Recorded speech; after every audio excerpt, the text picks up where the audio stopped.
दोस्तों नमस्कार। मेरा नाम है नीरज शर्मा और आज मैं आपके लिए एक बेहद खास चीज लेकर आया हूं। दोस्तों, हम बचपन से सुनते आए हैं हानि लाभ जीवन मरण, यश अपयश विधि हाथ। इस दुनिया को परमात्मा ने बनाया।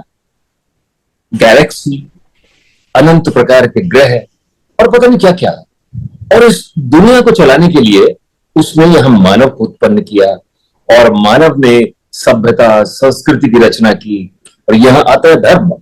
धर्म की स्थापना हुई। सनातन धर्म दुनिया का सबसे पुराना धर्म है जो आज से नहीं, अनंत वर्षों से चला रहा है। सतयुग, द्वापर, त्रेता, आज कलयुग चल रहा है। तो बहुत सारे सवाल मन में आते हैं। उन सवालों का जवाब जानना बहुत जरूरी था हमारे हम जैसे उम्र के लोगों के लिए भी, और जो हमारे यंगस्टर्स हैं वो भी जानना चाहते हैं बहुत सारी बातों को। तो उन सब बातों का जवाब देने के लिए मैं आज आपको मिलाने के लिए लाया हूं अपने परम प्रिय मित्र सीए राजीव जायसवाल को।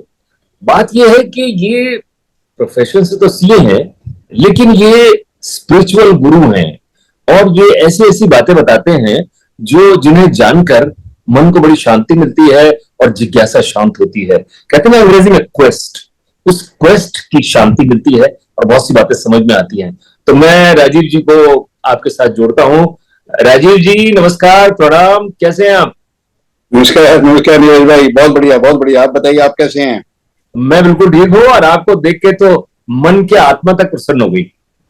तो मन में बहुत सारे सवाल उठते हैं राजीव जी, और हमारे जो मित्रगण हैं जो हमसे जुड़ेंगे वो सब जानना चाहते हैं, आपकी मधुर वाणी में आपके विचारों से अवगत होना चाहते हैं। बात यह है कि ये जो हम कहते हैं हम हिंदू हैं, हम सनातनी हैं, तो ये हिंदू क्या है? हिंदू कौन है? प्रकाश डालें इस पर आप जरा। जी जी, देखिए आजकल हिंदू शब्द के ऊपर बहुत चर्चा हो रही है और शायद बहुत से लोग कंफ्यूज भी हैं, और हमें से जो बहुत से लोग हिंदू शब्द का व्यापक अर्थ भी नहीं समझते हैं, और जो खासतौर पर जो नई जनरेशन है उनको हिंदू धर्म के बारे में, हिंदू संस्कृति के बारे में, हिंदू इतिहास के बारे में पूरी जानकारी नहीं है। तो ये बहुत जरूरी है कि जाना जाए कि हिंदू क्या है, हिंदू कौन है। बहुत से जो ऐसे लोग जो मेघालय संस्कृति में पले बड़े हैं वो ये भी कहते हैं कि हिंदू कोई गाली का शब्द है, या किसी ने हमको ये हिंदू वर्ड जो है, कुछ लोगों ने हमको, बाहर के लोगों ने कुछ अब्यूजिव वर्ड हमारे धर्म के लिए दिया। तो ये जानना बहुत जरूरी है कि वास्तव में है क्या। देखिए, हर वह व्यक्ति जो चाहे भारतवर्ष में रहता हो या विश्व के किसी भी कोने में रहता हो, जिसको सनातन संस्कृति के मूलभूत सिद्धांतों व तत्वों पर विश्वास हो, वह हिंदू है। ये हिंदू की बहुत ही एक सरल परिभाषा है आज के समय में। अब आपका प्रश्न शायद यही होगा कि आपने कहा कि हिंदू धर्म के मूलभूत तत्वों व सिद्धांतों पर जिसका यकीन हो, तो वो सिद्धांत क्या हैं जिन पर यकीन करने के बाद हम किसी व्यक्ति को हिंदू कहते हैं। देखिए, हिंदू धर्म के कुछ, सनातन धर्म के कुछ मूलभूत सिद्धांत हैं। इससे पहले कि मैं इतिहास पर जाऊं सनातन या हिंदू धर्म के, मैं सिद्धांतों के बारे में पहले बताता हूं। जी। जो परमात्मा को, एक ब्रह्म को मानता हो कि वो जो ब्रह्म है वो समस्त सृष्टि में व्याप्त है, परमात्मा एक ब्रह्म में जिसका विश्वास हो, जो सृष्टि को चलाता हो, जिसके अंतर्गत बहुत से देवी देवता आते हैं, जो इस सृष्टि को चलाने में परमात्मा की, ब्रह्म की सहायता करते हैं। जो इस ब्रह्म को मानता हो, पहला सिद्धांत। दूसरा, जो ये मानता हो कि हम सब में और जितने भी जीव इस संसार में हैं उनमें परमात्मा का ही अंश है, जिसको हम आत्मा कहते हैं। और ये जो आत्मा है ये कभी नष्ट नहीं होती, जैसा कि भगवत गीता में भगवान कृष्ण ने भी बताया है। ये आत्मा एक शरीर से निकलने के बाद दूसरे शरीर में उसी प्रकार से जाती है जिस तरह से हम लोग अपने वस्त्र बदलते हैं। परमात्मा, आत्मा। तीसरा सिद्धांत है कर्म सिद्धांत। सनातन हिंदू धर्म का कर्म सिद्धांत ये है कि हम सब के जीवन में जो सुख, जो दुख आते हैं, जो हमें परिवार मिलता है, जो हमें संसार मिलता है, जो हमें माता पिता मिलते हैं, वो सब हमारे इस जन्म के या पूर्व जन्म के कर्मों के अनुसार मिलते हैं। परमात्मा ने कुछ ऐसा सिस्टम बना दिया है कि जैसा हम करते हैं वैसा ही हमको फल मिलता है, जैसा बीज हम लगाते हैं वैसा ही हमको फल मिलता है। तो जो कर्म सिद्धांतों पर विश्वास रखते हैं वो पुनर्जन्म का सिद्धांत, कि एक जन्म के बाद दूसरे सिद्धांत होते हैं। जब सृष्टि का प्रारंभ हुआ था तब भी हम थे किसी न किसी रूप में, करोड़ों साल पहले भी हम कहीं ना कहीं थे, चाहे अमीबा के रूप में थे, चाहे जलचर के रूप में रहे हों, चाहे किसी और रूप में रहे हों, चाहे दम में उड़ते हुए पक्षी के रूप में रहे हों। अब हम जिस रूप में हैं, तो हम सिर्फ जन्म ले रहे हैं, एक जन्म के बाद दूसरा पुनर्जन्म का सिद्धांत है। और ये मानना कि जो आत्मा या पुनर्जन्म या एक शरीर से दूसरे शरीर में जाने का मुख्य कारण यह है कि हम हमारे जीवन का जो मुख्य उद्देश्य है हम वो प्राप्त कर पाए। अब देखिए चार पांच तत्व बताए जाते हैं: अर्थ, काम, धर्म, मोक्ष। धर्म, अर्थ, काम, मोक्ष। कि हमको धर्म का पालन करना है, जीवन के सुखों का उपभोग करना है, और धर्म अर्थ उपार्जन करना है, जिससे कि हम अपने जीवन को भली भांति चला सकें। और जो अंतिम उद्देश्य है जिसके लिए हम बार बार जन्म लेते हैं, जो बुद्धत्व की ओर हमको ले जाना होता है, अपनी आत्मा को जो हमको ईश्वरत्व की ओर ले जाना होता है, वो हमारे जीवन का उद्देश्य है मोक्ष की प्राप्ति।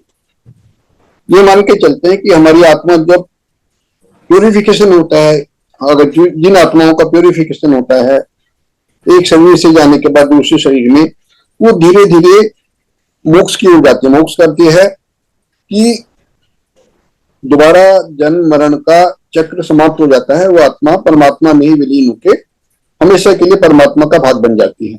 एक बीच में सवाल आता है दिमाग में, एक बात आती है जी, आत्मा, परम आत्मा, आत्मा सो परमात्मा हम बोलते हैं।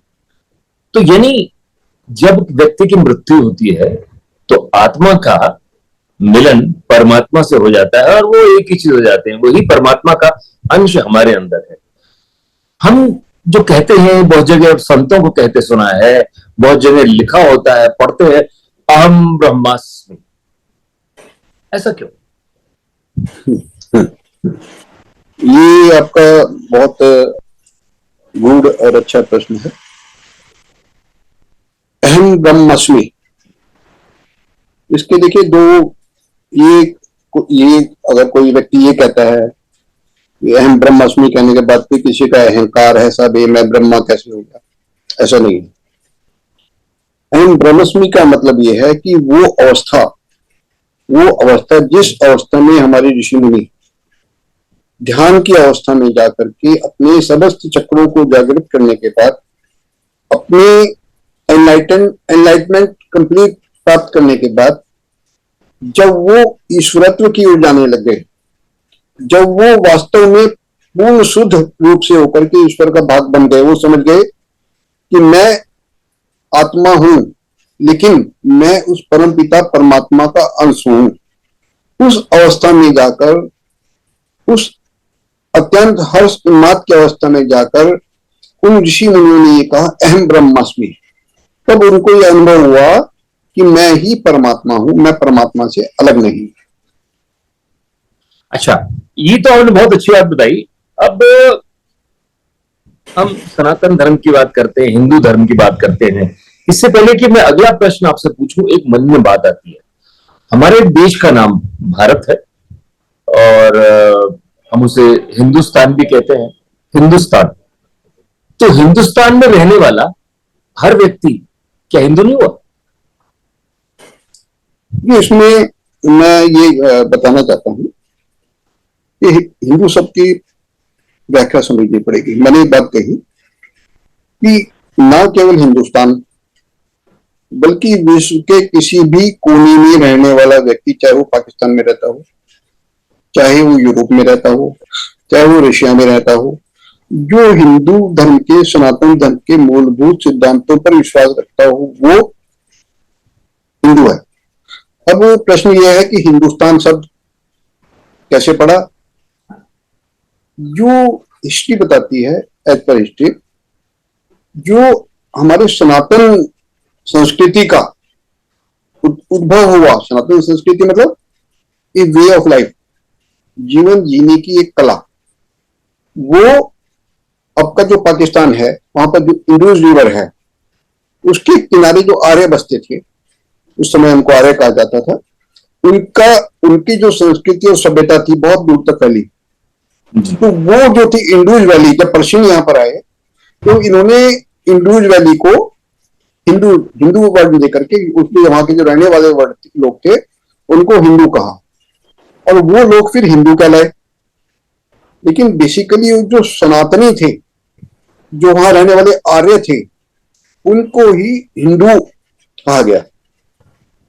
तो ये हिंदुस्तान जो है उन लोगों का स्थान, ये नाम दिया गया। इसमें पहले एक समय में तो बहुत बड़ा देश था ये, पाकिस्तान भी हमारे साथ था, बांग्लादेश, आज का बांग्लादेश भी इसी में था, और भी बहुत सी कंट्रियां जो है अलग हो गई, एक वृहद भारत था। तो उस समय जो ये नाम दिया गया, हिंदुस्तान दिया गया, उस समय में जो और कोई धर्म यहाँ था नहीं, तो जो भी यहाँ रहते थे वो हिंदू थे, सिर्फ हिंदू संस्कृति को मानने वाले लोग थे। तो ये हिंदुस्तान का, हिंदुस्तान में आज तो भिन्न भिन्न धर्मों के मानने वाले लोग हैं। अब ये हमारा एक हिंदू धर्म के लिए एक शायद इसको एक दुर्भाग्य कहा जाएगा कि जो कभी हिंदू हिंदू एक समस्त इस प्रदेश में हुआ करते थे, वो उनके साथ में जब आक्रमण हुए, यवन मुस्लिम लोगों के आक्रमण हुए, बाद में अंग्रेज आए, तो धर्मांतरण बहुत बड़ी संख्या में हुआ। तो बहुत से लोग मुस्लिम बनाए गए, क्रिश्चियन बनाए गए। आज आप देखिए कि जो आर्यव्रत, जो जहां पर आर्य उद्गम हुआ, इंडस रिवर जो पाकिस्तान में है, वहां पर कंप्लीट कन्वर्जन हो गया। अफगानिस्तान में कंप्लीट कन्वर्जन हो गया। 47, जब 1947 में पार्टीशन हुआ था, तो उस समय में वहां बहुत बड़ी संख्या में हिंदू थे। ये तो बात होगी हमारी अब से 50 साल पहले या 60-70 साल पहले की। मैं आपसे जानना चाहता हूं कि ये हिंदू धर्म का प्रारंभ कब से हुआ, ये कितनी पुरानी सभ्यता है, ये आप प्रकाश डालें इस पर। हाँ, एज पर हिस्ट्री तो ये कहा जाता है कि जो हिंदू धर्म है ये 4000 से 4500 BC हुआ, ये कहा जाता है। लेकिन ये जो है भ्रामक है, ये जो बात बताई जाती है, और ये हमको ये मान्य नहीं है ये बात, क्योंकि हमारी मान्यता के मुताबिक हम 4 युगों को मानते हैं। सतयुग है, त्रेता युग है, द्वापर युग है, और अब कलयुग चल रहा है। कि जो सतयुग की आयु बताई जाती है वो 17,28,000 साल रहा सतयुग, जिसमें महाराजा हरिश्चंद्र सतयुग में हुए। उसके बाद त्रेता युग, जिसमें महाराजा भगवान राम हुए। ये 12,96,000 साल रहा त्रेता युग। फिर द्वापर युग, जिसमें भगवान कृष्ण हुए।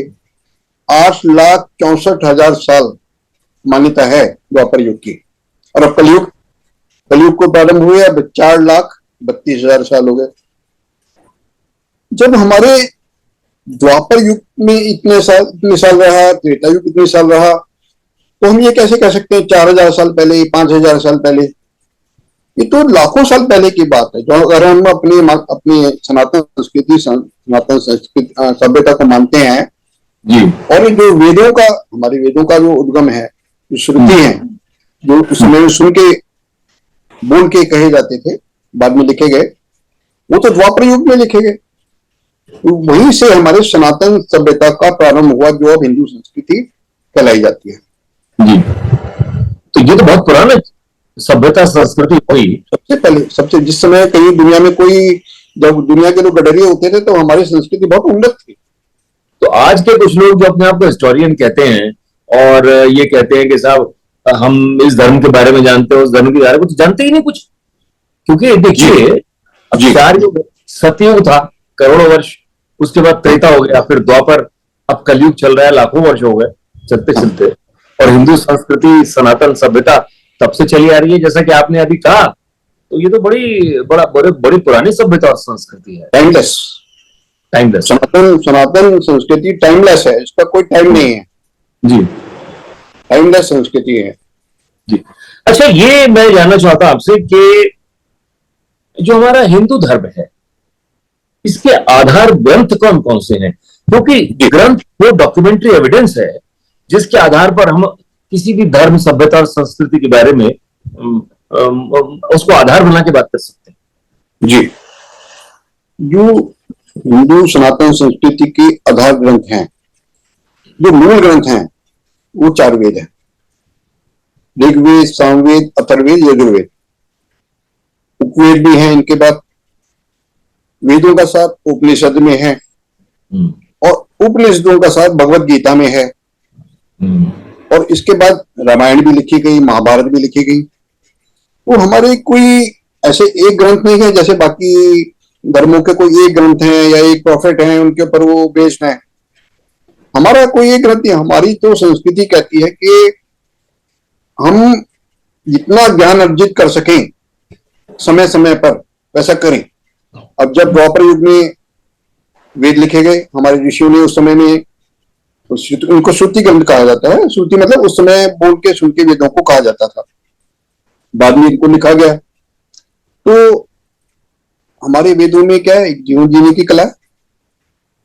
उसमें धर्म बताया गया, यह धारेति स धर्मा। उन्हें बताया गया है कि धर्म क्या है, जो जीवन में धारण करना है अपने मन वचन कर्म से, वो धर्म है। जैसे गुरु का धर्म क्या है, जैसे पिता का धर्म क्या है, जैसे माता का धर्म क्या है, जैसे बच्चों का धर्म क्या है, जैसे राजा का धर्म क्या है।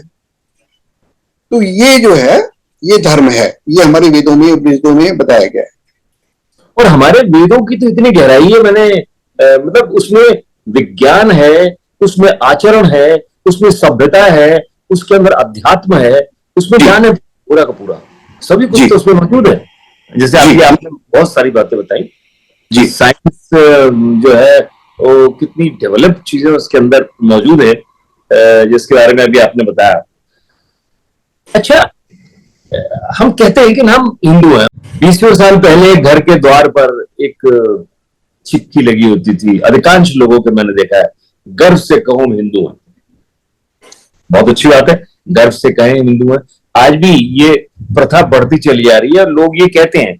अब सवाल ये है कि मैं कहूं अपने आप को मैं हिंदू हूं, आचरण मेरा कुछ और हो, मेरा कहना बोलना सुनना कुछ और हो, तो ये मैच कैसे करेगा? तो हिंदू धर्म के मूलभूत सिद्धांत क्या है, ये हमारे दर्शकों का आप बताएं। हाँ, वही देखिए, वही मैंने पहले भी बताया था। जो हमारे मूलभूत सिद्धांत हैं वो ये है कि ईश्वर में विश्वास रखना, एक परमात्मा में विश्वास रखना, और उस विश्वास के मुताबिक अपने कर्मों को सही रखना। अब हिंदू धर्म में परमात्मा को मानने के लिए क्या है? वंदना, पूजा, ईश्वर वंदना करना, परमात्मा की वंदना करना।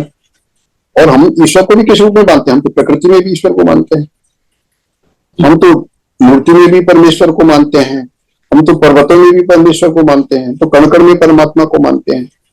जो व्यक्ति ये मानता हो कि मैं जो मुझ में है वही दूसरे जीव, अगर मुझको कोई कष्ट होता है तो मैं कुछ ऐसा ना करूं कि दूसरे जीव को कष्ट हो, वो आदमी वास्तव में हिंदू धर्म का पालन कर रहा है। जो मान के चल रहा है कि मैं परमात्मा का, उसमें आत्मा तैसी मुझ में, ऐसी आत्मा दूसरे व्यक्ति में है। जो अहिंसा परमो धर्म के सिद्धांत को मानता हो कि मन वचन और कर्म से अहिंसा करनी है, लेकिन साथ साथ अहिंसा का ये भी है, इसमें भगवान कृष्ण ने भी बताया है हमें। देखिए हिंसा, अगर हम अपने धर्म को बचाने के लिए, अपने परिवार को बचाने के लिए, अपने देश को बचाने के लिए अस्त्र उठाते हैं तो वो हिंसा नहीं कहलाएगी, वो तो हमारा धर्म कहलाएगा। जब भगवत गीता में, देखिए ये बड़ा एक समझने वाली बात है, जब भगवत गीता में बताया जाता है, जब अर्जुन ने हथियार रख दिए सामने, देखा कि उनके पितामह हैं, उनके रिश्तेदार हैं, तो वो विमूढ़ हो गए, उन्होंने हथियार रख दी। तो भगवान कृष्ण ने कहा कि हे अर्जुन, ये इस समय तुम्हारी कायरता है, धर्म नहीं है। तुम्हें इस समय अपने क्षत्रिय धर्म का पालन करना है, तुमको धर्म को बचाने के लिए युद्ध करना है। तो हमने अहिंसा का पालन तो करना है, लेकिन अगर हमें धर्म को बचाना है उसके लिए हमें हथियार भी उठाने पड़े तो हमें हथियार भी उठाने चाहिए। धर्म का मतलब यह है यहाँ पर धर्म को बचाने के लिए, अपनी संस्कृति को बचाने के लिए, अपनी सभ्यता को बचाने के लिए, अपने विचारों को बचाने के लिए, अपने परिवार को बचाने के लिए, अपने देश को बचाने के लिए, वो जो सब चीजें हैं वो धर्म है। तो हमारी सभ्यता, संस्कृति, उपनिषद, वेद, पुराण, सब में दो चीजों का विशेष वर्णन है, शास्त्र और शस्त्र। हम किसी भी अपने हिंदू देवी देवता को देखें जो हमारे उसके हाथ में शस्त्र हैं, तो धर्म की रक्षा के लिए उन्होंने शस्त्र ले रखे हैं, चाहे सुदर्शन चक्र हो, चाहे धनुष बाण हो, चाहे त्रिशूल हो, उस सबके पास अपने अपने शस्त्र हैं। और शास्त्र तो है ही। अब राजीव भाई, एक बड़ी मन में कई बार बड़ी जिज्ञासा जगती है कि जब व्यक्ति, बच्चा पैदा होता है तो न हिंदू होता है, न मुसलमान होता है, न सिख होता है, न किसी और धर्म का होता है, वो तो धरती पे उत्पन्न हुआ एक प्राणी होता है। और उत्पन्न होने के बाद फिर वो धर्म में बांट दिया जाता है कि ये हिंदू है, ये मुसलमान है, ये फलाना है, ये ढिमकाना है, इस तरह की बातें होती हैं। और मूलभूत रूप से तो व्यक्ति, बच्चा पैदा होता है ना, जो मनुष्य का बच्चा कहलाता है। तो ये तो कन्वर्जन की बात चलती है ना, कि उठा के कन्वर्ट कर दिए। मैं भी देखता हूँ बहुत सी जगह पर अजीब अजीब हरकतें कर रहे होते हैं लोग, और उसके बाद वो कन्वर्जन हो जाता है। और कहीं वो कहते हैं कि पैसे नहीं है इनके पास, तुमको पैसे देंगे, तुम कन्वर्जन करा लो, या तुम्हें ये डर दिखलाया, धर्म भीरू बना दिया, तुम कन्वर्जन करा लो। लोग किसी भी लालच में आके कन्वर्ट हो जाते हैं। तो क्या हिंदू धर्म में हम लोग कन्वर्जन पर विश्वास रखते हैं? देखिए, अब तक जो हम लोग कम से कम भारत में अगर हम जो कुछ कर रहे हैं, तो देखिए हिंदू धर्म में क्या कन्वर्जन का वैसे कोई कंसेप्ट नहीं रहा है। आर्य समाज ने जरूर शुद्धि आंदोलन चलाया था, और जो आर्य समाज का शुद्धि आंदोलन था वो भी ये था कि वे लोग जो अपना घर छोड़ के चले गए हैं उनको घर वापसी कराई जाए। जो अपनी सभ्यता और संस्कृति को छोड़कर दूसरे मत मतांतरों को मानने लगे हैं, वो अपने घर में वापस आ जाएं, वो अपने धर्म में वापस आ जाएं। और हिंदू धर्म ने शायद कन्वर्जन पहले किया ही नहीं, लेकिन हिंदू धर्म का कन्वर्जन तो हुआ, बलात् हुआ, जबरदस्ती हुआ, हथियार के जोर पर हुआ। और लेकिन हिंदू धर्म ने ऐसा नहीं किया, वो बहुत प्रेम से जो हमारे विचारों को मानता है, जो हमारी संस्कृति को मानता है, वो हिंदू है। हम तो कहते रहे हिंदू एक वे ऑफ लाइफ है। अगर तुम हमारी वे ऑफ लाइफ को मानते हो तो कन्वर्ट हो या ना हो, हम कहते हैं आप हिंदू हो। अब आप देखिए, ये जो हरे कृष्णा मूवमेंट वाले हैं, हमने भी कन्वर्ट तो नहीं किया ना। वो तो एक इतनी बड़ी संख्या में सारी दुनिया में यूरोपियंस लोग हैं, तो अफ्रीकन्स भी हैं, दूसरी कंट्री के लोग भी हैं, वो भगवत गीता को पढ़ने के बाद खुद ब खुद इस्कॉन नाम की संस्था के तहत वो हिंदू बन रहे हैं। और सारे सारी दुनिया में हिंदू धर्म का प्रचार कर रहे हैं, भगवत गीता का प्रचार कर रहे हैं। तो अगर हम सही हैं और हम अब वो समय नहीं रह गया कि जबरदस्ती किसी को बदला जाए। अब पैसे के दो पे भी कितने लोगों को बदल लोगे। अब जरूरत इस बात की है कि हम उन लोगों को भी जो भ्रमित हैं हमारे देश में, जो अपना घर छोड़ के चले गए हैं, और बाहर की दुनिया में भी उनको बताया जाए कि ये एक संस्कृति और सभ्यता ऐसी है जो साइंटिफिक है, जो हमारा धर्म एक वैज्ञानिक धर्म है। अब हमारा जो एस्ट्रोलॉजी है, जो गणना होती है बच्चे के जन्म के समय, जो जिस समय ग्रह जिस जगह पर होते हैं उसके मुताबिक उसका कंप्लीट लाइफ बता दी जाती है। कई बार बताते हैं, और कई बार बड़ा एक्यूरेट होता है बच्चे का जो लाइफ के बारे में बताया जाती है, बहुत साइंटिफिक है। हमारा आयुर्वेद है, आयुर्वेद में मेडिसिनल। और हम लोग जो देखिए ना, हमारी संस्कृति जो है ये साइंटिफिक इतनी रही है कि हम नीम को हम जानते हैं, नीम में ऑक्सीजन है। हम पीपल की पूजा करते हैं क्योंकि नीम पीपल 24 घंटे ऑक्सीजन देता है। हम तुलसा को हर हिंदू घर में लगाता है क्योंकि तुलसा की मेडिसिन वैल्यू है और तुलसा 24 घंटे ऑक्सीजन देती है। तो कन्वर्जन यहाँ पर जो हमारी सभ्यता और संस्कृति को मान के चल रहा है, हम तो उनका स्वागत करते हैं। जो भी हम तो कहते हैं हिंदुइज्म में वे ऑफ लाइफ, जो हमारी वे ऑफ लाइफ को जी रहा है वो हिंदू है। आपने बहुत अच्छी बात कही। आपने अभी इस्कॉन की बात करी। अभी जिस सोसाइटी में मैं रहता हूँ, कल यहाँ पर बहुत बड़ा कीर्तन था उनका और बहुत लोग आए थे और वो हरे रामा हरे कृष्ण का नाम पे झूम रहे थे। वो दृश्य दर्शनीय था और बहुत बढ़िया बात है ये। आपने गीता की बात कही।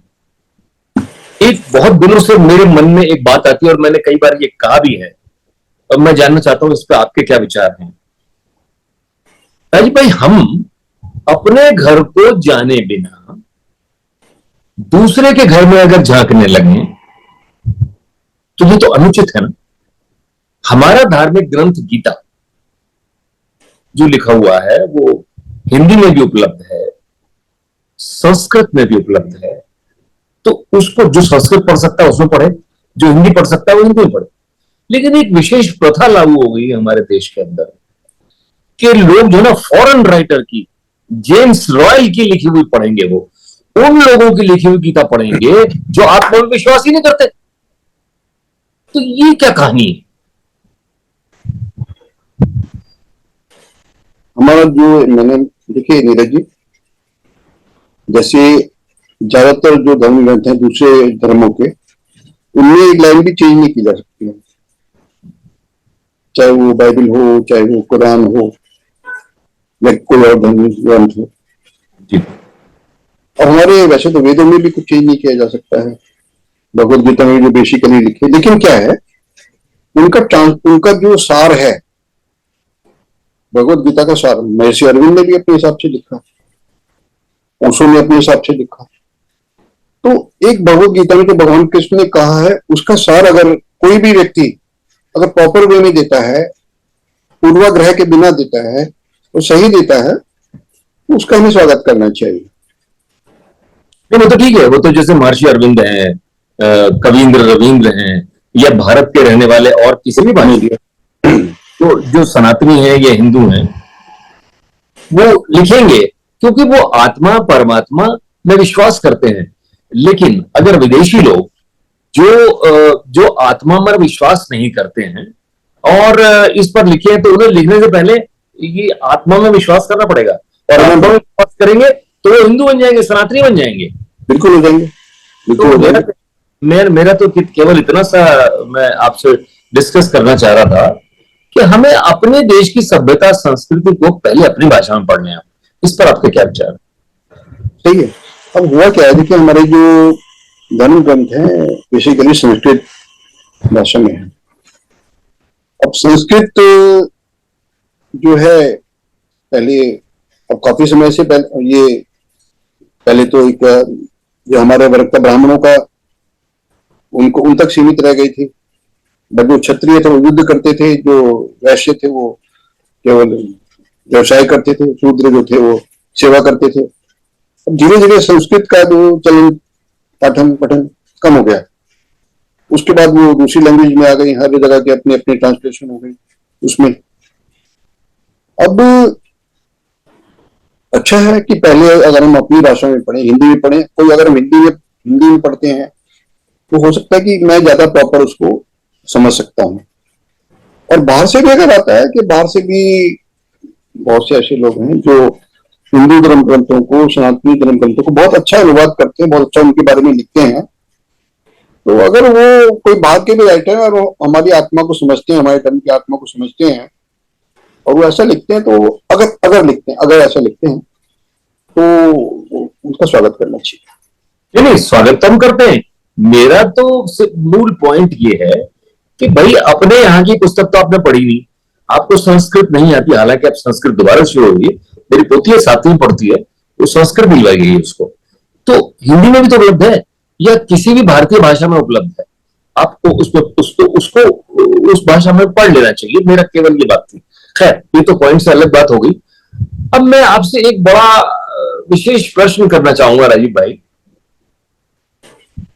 क्या भारत में हिंदू कम हो रहे हैं? भारत में हिंदू कम हो रहे हैं क्योंकि अभी जो कुछ समय से एक ये बात चल रही है, टीवी पर भी न्यूज आ रही है, बताया जा रहा है कि 47 के समय जो भारत में हिंदुओं की संख्या थी और अब के समय में जो हिंदुओं की संख्या है उसमें 7 या 8% का गिरावट आई है। गिरावट आई है उसकी।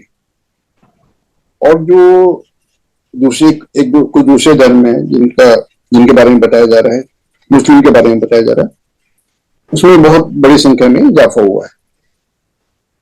तो बहुत साफ कारण है इसका कि हम लोगों में एक विवाह होता है। पहली बात, बच्चे हिंदू जो हैं अब 1 या 2 पैदा कर रहे हैं और उनका मानना यह है कि बच्चों को अच्छा पालन पोषण दिया जाए, अच्छे उनको एजुकेशन दी जाए, उनको अच्छा कैरियर दिया जाए। जहां मुझे लगता है शायद एक पर्टिकुलर कम्युनिटी में बहुविवाह का जो बहुत सारी मैरिजेस का जो चलन है और बहुत से बच्चे भी पैदा होते हैं, तो उसकी वजह से उनकी संख्या मल्टीफोल्ड हो गई, बहुत ज्यादा बढ़ गई है। और कई जगह पर, अच्छा इसके अलावा ये भी हुआ है, जब बांग्लादेश बना था तो बांग्लादेश से भारी संख्या में बांग्लादेशी उस समय में हिंदुस्तान में आए थे जो नहीं गए। और एक हमारे वोट बैंक की राजनीति है, तुष्टीकरण की राजनीति है। कुछ राजनीतिक दल अपने वोटों की खातिर, तुष्टीकरण की खातिर, देश का हितों का ध्यान न रखते हुए खासतौर पर जो बॉर्डर एरिया है वहां पर इन्फ्लक्स कराते हैं। वैसे बंगाल में बांग्लादेशियों का भारी संख्या में इन्फ्लक्स हुआ, आसाम में भी पहले हुआ था। तो उससे क्या हुआ, कई जगह पर बॉर्डर एरिया तो पूरी तरीके से हिंदू माइनॉरिटीज में आ गए हैं, संख्या कम में माइनॉरिटीज में आ गए हैं। और ऐसे कई जगह पर हैं जिनको अगर देखा जाए हिंदुस्तान में, जिनमें हिंदू इस समय माइनॉरिटी में। तो ये बहुत बड़ा कारण है इस चीज का कि एक तो हम लोगों के यहाँ हिंदुओं में बच्चे कम पैदा हो रहे हैं, उनके कई शादियां हो रही हैं, बच्चे बहुत हो रहे हैं, जबकि ऐसा हो सकता है कोई लोग ना माने, लेकिन ये सच है जो दिखता है। और जो एक इन्फ्लक्स हो रहा है वोटों के खातिर, उसके कारण भी वो लोग बहुत ज्यादा बढ़ गए हैं। तो ये वोटों हिंदू कम हो रहे हैं, इसका कारण यही, मेन कारण यही है। मुझे लगता है कि बहुविवाह पर प्रतिबंध लगाया जाना चाहिए, क्योंकि ये महिलाओं के साथ भी अत्याचार है, दूसरे का हक मार रहे हैं। और जो बच्चे पैदा कर रहे हैं, आप एक रोटी है आपके पास, 2 बच्चे हैं या 10 बच्चे होंगे, 10 टुकड़े हो जाएंगे, 2 बच्चे होंगे तो आधी आधी रोटी होगी। ये बड़ा सीधा सा सिद्धांत है, लोगों को समझ में आना चाहिए। बहरहाल राजीव भाई, आपसे जो बातचीत हुई ना आज मैंने भी अपना मन खोल के आपसे सवाल किए और बहुत सी बातें ऐसी थी जो मैं अकेला बैठा सोचता रहता था। तो आप जैसे क्या गुणी व्यक्ति और जिनका वाइड पर्सपेक्टिव है इसको लेके, सिद्ध पुरुष हैं आप, आपसे बात करके भी मुझे बड़ा अच्छा लग रहा है। और मैं आपका बहुत बहुत धन्यवाद करता हूं कि आप इस मंच पर आए और आने के बाद आपने इतना समय दिया और इतनी अच्छी अच्छी बातें बताई। दोस्तों, ये कार्यक्रम यही समाप्त नहीं होगा। इस कार्यक्रम की अनेक कड़ियां आएंगी जिसमें विभिन्न विषयों पर हम लोग बात करेंगे और राजीव भाई आएंगे। आपके भी कोई अगर प्रश्न हो, आप कुछ जानना चाहे, कुछ पूछना चाहे, मैं तो बल्कि राजीव भाई से कहूंगा कि ये चक्रास के विषय में बहुत गहन जानकारी रखते हैं, और चक्रास के विषय में जब ये बातें बताते हैं तो मंत्रमुग्ध होकर व्यक्ति सुनते हैं। मैंने बहुत सारे इनके सेशन अटेंड किए हैं, छोटी छोटी जगहों पर भी और बड़े बड़े ऑडिटोरियम में भी। तो मैं राजीव भाई से निवेदन करूंगा कि आने वाले समय में इस प्रकार के कार्यक्रम की सीरीज हम लोग बनाएं, ताकि ये हमारे जितने दर्शक हैं वो सब जान सकें। और आप सवाल पूछिए, ये प्रोग्राम आपने देखा ना, इससे संबंधित सवाल पूछिए और मैं इनको पकड़ के ले आऊंगा आपको जवाब दिलवाने के लिए। क्यों राजीव भाई, सही कहा ना? जरूर जरूर, आपका अधिकार है मित्रों। आपका। राजीव भाई और मैं कॉलेज में साथ पढ़ते थे, और तब से हमारा इनका ऐसा घनिष्ठ संबंध है, और मैं इनको नहीं छोड़ता और ये मुझे नहीं छोड़ता। हमने तो आप लोगों का सबका बहुत बहुत धन्यवाद। ये कार्यक्रम आपने देखा, और निश्चित रूप से बहुत जल्द हम फिर मिलेंगे एक और कार्यक्रम लेकर और एक लंबी सीरीज लेकर। आप तब तक के लिए प्रतीक्षा करें, और अपना बहुत ख्याल रखिए, अपनी सेहत का ख्याल रखिए। आप फले फूले मुस्कुराते रहें, क्योंकि आप हैं तो हम हैं। नमस्कार, आपका बहुत बहुत धन्यवाद। नमस्कार।